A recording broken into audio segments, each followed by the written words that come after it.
ठीक है बेटा, टेबल फॉर्म ये यूज़ किया। हाँ।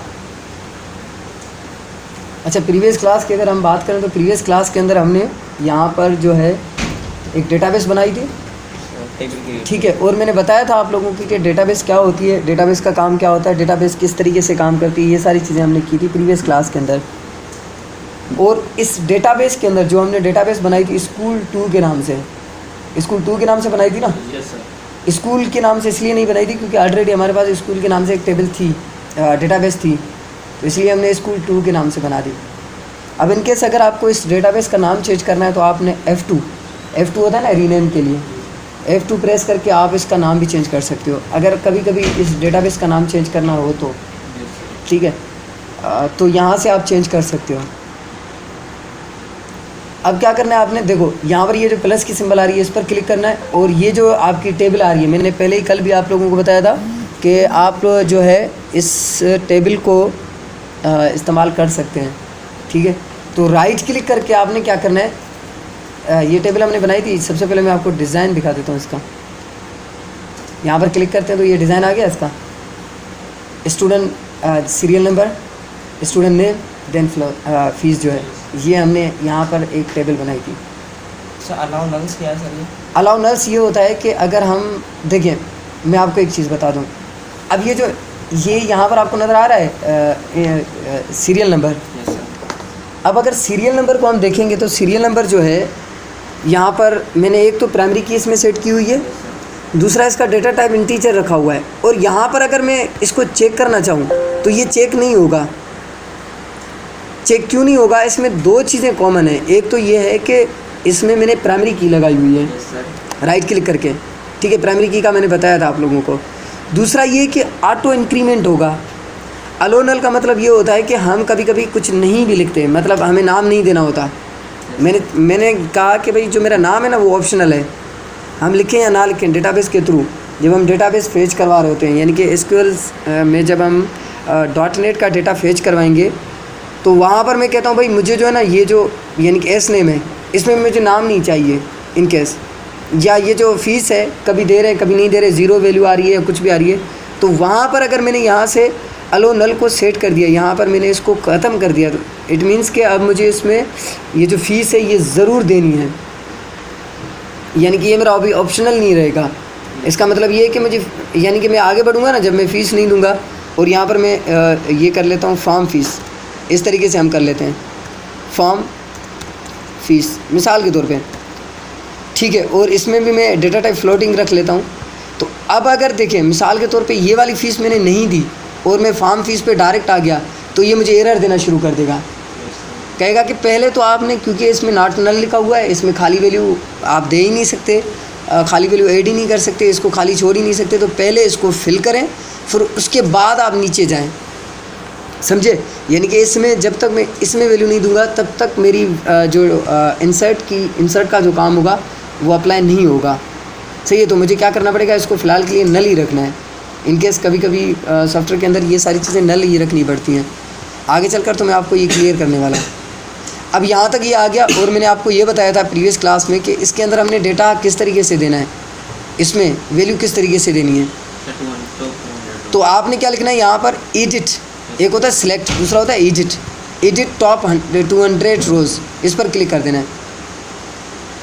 आप जैसे ही क्लिक करेंगे देखें यहाँ पर, अब देखें सीरियल नंबर जो है वो नल नहीं हो सकता। आप देखें मैं मिसाल के तौर पे यहाँ पर दे देता हूँ अली, सही है, अली दे दिया, और इसकी फ़ीस दे दी मैंने जो है 400 या कुछ भी 500। मैं नीचे आ जाता हूँ तो ये जो है ना ये ऑटो फिल हो जाएगा, ये नल नहीं होगा, यानी कि इसको हम खाली नहीं छोड़ सकते। अच्छा कभी कभी ये होता है कि मैं फ़ीस दे देता हूँ 100 या कुछ भी, और मैं नीचे आ जाता हूँ तो ये जो नाम है मेरा ये नल है, मतलब इसको मैं खाली छोड़ सकता हूँ। अगर यहाँ पर मैंने इस नाम को, ये जो नाम है इसको मैं यहाँ पर नल जो है इसका हटा देता हूँ, यानी कि क्लियर कर देता हूँ। अब मैं चाह रहा हूँ कि अब देखें एक चीज़, क्योंकि यहाँ पर देखें यहाँ पर क्या कह रहा है, unable to modify cannot insert value null columns S name के अंदर आप नल कॉलम्स की वैल्यू अभी इंसर्ट नहीं कर सकते, क्योंकि आपने जो है ना पहले से इसको वैल्यू दी हुई है।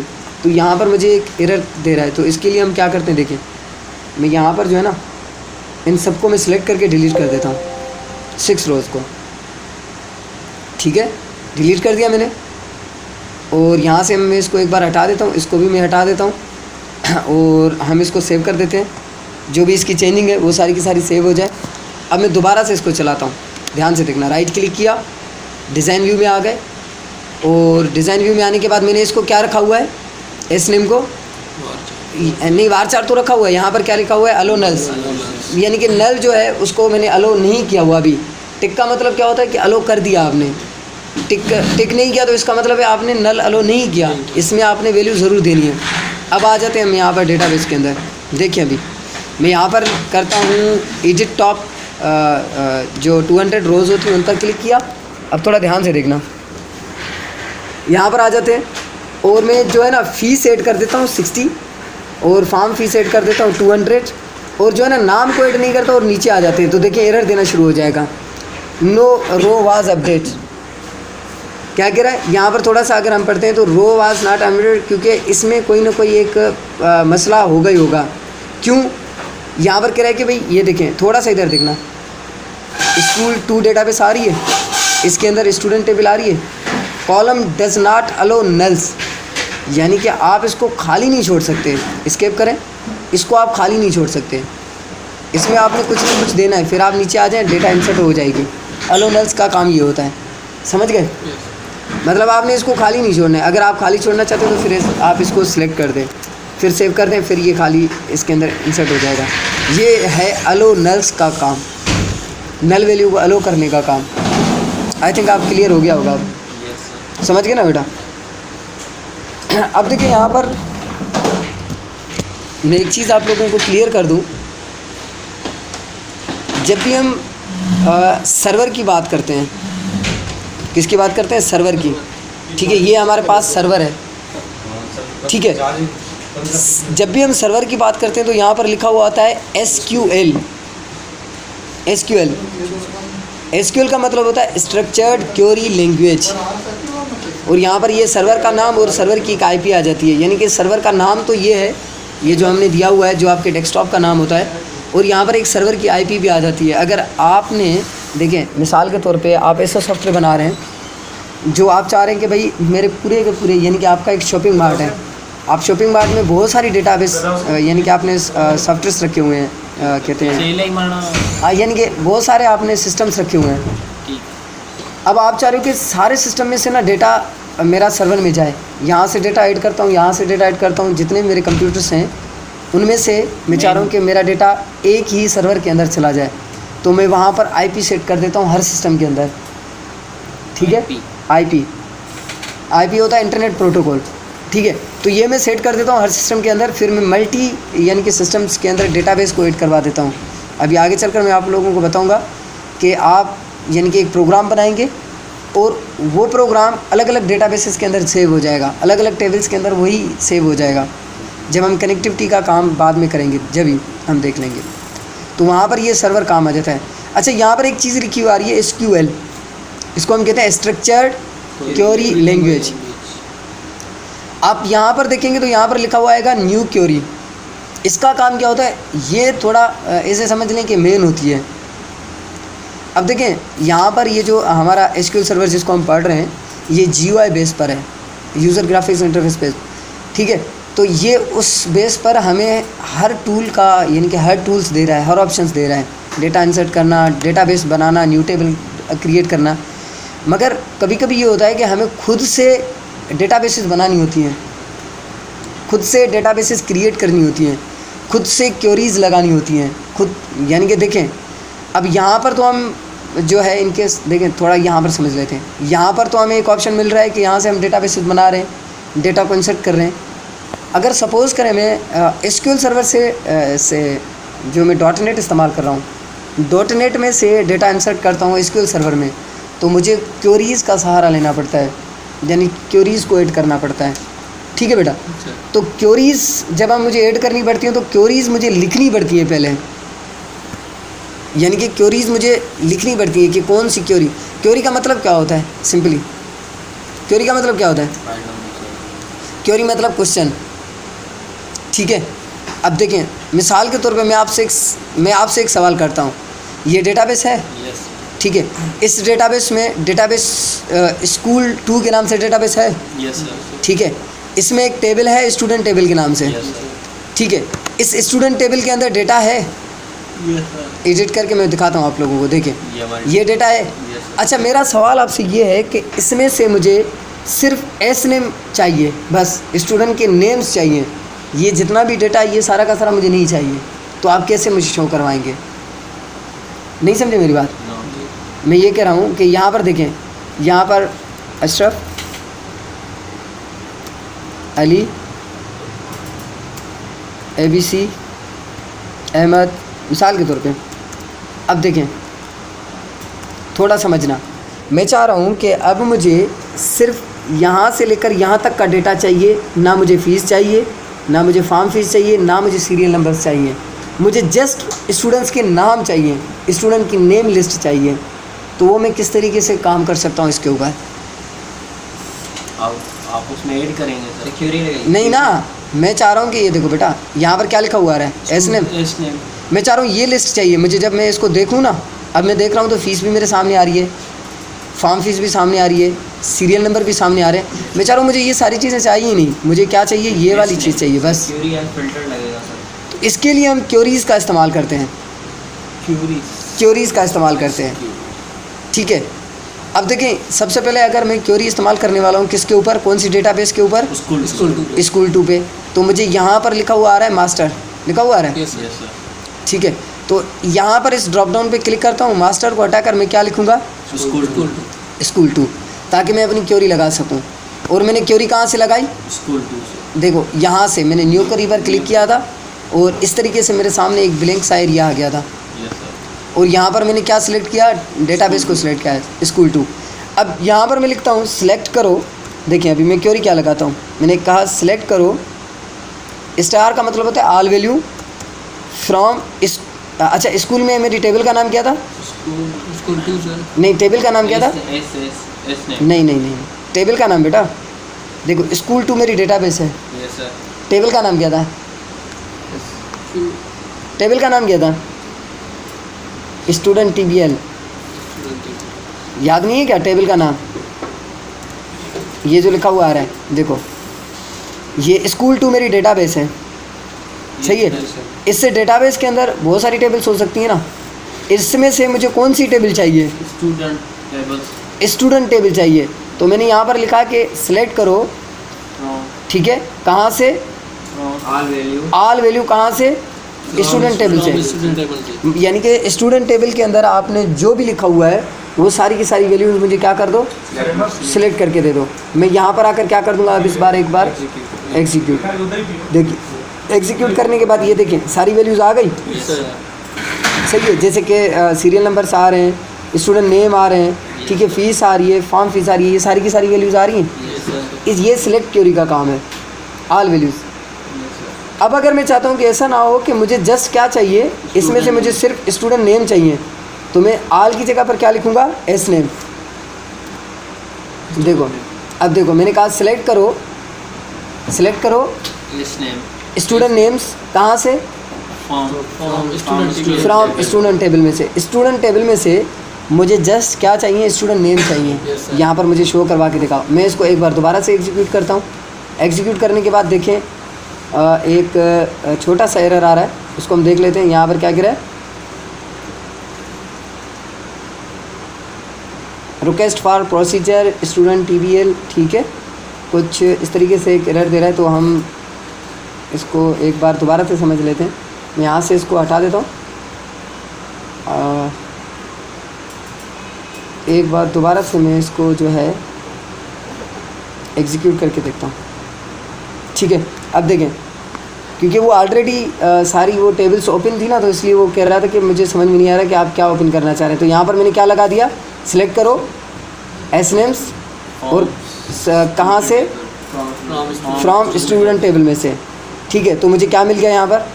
नेम्स मिल गए, सिर्फ नेम्स मिल गए, ठीक है। ये मेरी क्वेरी होती है जस्ट, यानी कि आपने एक फील्ड शो करनी है अपनी डेटाबेस में से, सही है। यहाँ पर स्टूडेंट नेम मिल गया मुझे। अगर मुझे फ़ीस शो करनी है तो क्या करना पड़ेगा? हाँ मैं चाह रहा हूँ कि स्टूडेंट नेम नहीं है। स्टूडेंट नेम जैसा होता है, चलो his name यहाँ पर मैं is लिख लेता हूँ फीस, Yes sir.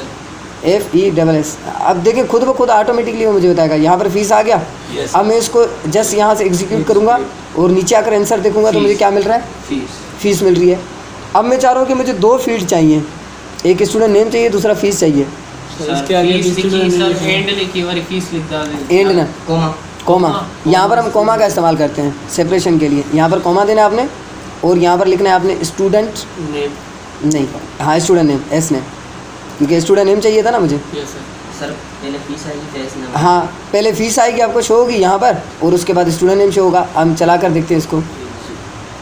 ठीक है, स्टूडेंट नेम आ रहा है, यस सर. फीस आ रही है। मैं चाह रहा हूँ ऐसा ना हो ना स्टूडेंट नेम पहले आए फीस बाद में आ जाए, तो उसके लिए क्या करना पड़ेगा। पहले सर एस नेम लिखना पड़ेगा Good. फिर वरी का ठीक है, यहाँ पर आकर कॉमा दे देते और यहाँ पर हम फीस लिखना पड़ेगा हमें, और नीचे आ जाता है ये आपको बताता है कि आप जो है ना किसमें जाने जा रहे हैं? हाँ, क्योंकि ऑलरेडी मैंने यहाँ से सिलेक्शन की हुई है ना आपने, हाँ, यानी सर। कि इसकी स्कूल टू स्कूल टू की। तो मैं यहाँ पर चला लेता हूँ इसको। तो देखिए यहाँ पर ये सारी की सारी चीज़ें हमें शो हो रही हैं, यस सर. समझ गए ना। अब इसमें कुछ और भी होता है, जैसे जिसको हम कहते हैं where clause. Where clause. Where clause का काम ये होता है कि भाई आपको देखें, अब मैं एक कंपनी में काम करता हूँ, जॉब करता हूँ, और मेरे डायरेक्टर ने या जहाँ पर मैं जॉब करता हूँ वो कहता है भाई मुझे ऐसे स्टूडेंट्स की लिस्ट दे दो जिनकी जो फ़ीस है ना 2000 से ज़्यादा है। सारी नहीं चाहिए मुझे, यानी कि ऐसे स्टूडेंट के नाम दे दो जिनकी फ़ीस क्या है 2000 से ज़्यादा है, या ऐसे टीचर्स की मुझे लिस्ट दे दो, या ऐसे एम्प्लॉयज़ की लिस्ट दे दो जो 10,000 से ज़्यादा सैलरी उठाते हैं। मैं as a accountant, as a computer operator और एज अ डेवलपर या एज अ प्रोग्रामर, मैं उसको किस तरीके से फ़ीस दूंगा। मेरे पास 2000 स्टूडेंट बंदे हैं, 2000 में से मैं किस तरीके से उसको ये पूरी की पूरी लिस्ट दे सकता हूँ। सर ये फीस लिख के आगे से ग्रेटर देन लिख के नहीं, इसके लिए मुझे वेयर क्लास का इस्तेमाल करना पड़ेगा, वेयर। ठीक है, फीस 2000। हाँ मैं यहाँ पर लिखता हूँ, नहीं इसके सामने ही सिलेक्ट करो स्टूडेंट के नेम, फीस फ्रॉम कहाँ से, स्टूडेंट टेबल में से। मैं यहाँ पर कहता हूँ वेयर, जहाँ पे, क्योंकि वेयर मुझे बताना पड़ेगा जहाँ पर फीस जो है ना, फीस ग्रेटर देन है, मिसाल के तौर पे 2000, 1000, 100, 200 फ़िलहाल के लिए ये कर लेते हैं। अब मुझे देखें, अब मैंने कहा कि सिलेक्ट करो उन स्टूडेंट के नेम, फीस, जहाँ पर स्टूडेंट का जो है ना यानी कि 1000 से ज़्यादा जो फीस देते हैं यहाँ पर। तो मैं इसको एग्जीक्यूट करता हूँ और आंसर क्या आना चाहिए सर क्योंकि सर कोई 1000 तक वैल्यू है ही नहीं। देख लेते हैं यहाँ पर। तो क्या आ रहा है, नो सर. कुछ भी नहीं आ रहा, किसी का भी रिकॉर्ड नहीं आ रहा। नेम और सर फीस आएगी. वो तो सिलेक्ट करेगा। अगर सर वो होगा तो ये फीस आ जाएगी 20,000 से. तो इसके लिए क्या करते हैं, हमने देखें। उसको सर ऐड ही नहीं किया फीस. हाँ, तो इसके लिए क्या करते हैं हम, देखें यहाँ पर स्कूल 2 में आ जाते हैं, यस सर. राइट क्लिक किया, डेटाबेस के अंदर राइट क्लिक किया, टेबल में चले गए, और टेबल में कहाँ पर क्लिक करना है आपने, एडिट टॉप 200 रोज़ में आ गए, और यहाँ पर आकर ये जो स्टूडेंट फीस है ना, ये मैं कर लेता हूँ 1000 फ़िलहाल के लिए। यहाँ पर कर लेता हूँ 2000, यहाँ पर कर लेता हूँ 3000, ठीक है, और यहाँ पर कर लेता हूँ 500, मिसाल के तौर पे कम भी तो हो ना, यहाँ पर कर लेता हूँ 400, ठीक है। अब इसी क्वेरी को दोबारा से मैं चला कर देखता हूँ, बस 2000 और 3000 आएगा सर। सही है। इसको मैं दोबारा एक बार सेव करता हूँ, ठीक है, एक बार दोबारा से अभी चला कर देखता हूँ। अब देखते हैं कि मुझे क्या आंसर आता है। 2000 और 3000 आएगा। देखते हैं, एग्जीक्यूट किया, एग्जीक्यूट करने के बाद क्या आ रहा है, तो अली 2000 एबीसी 3000.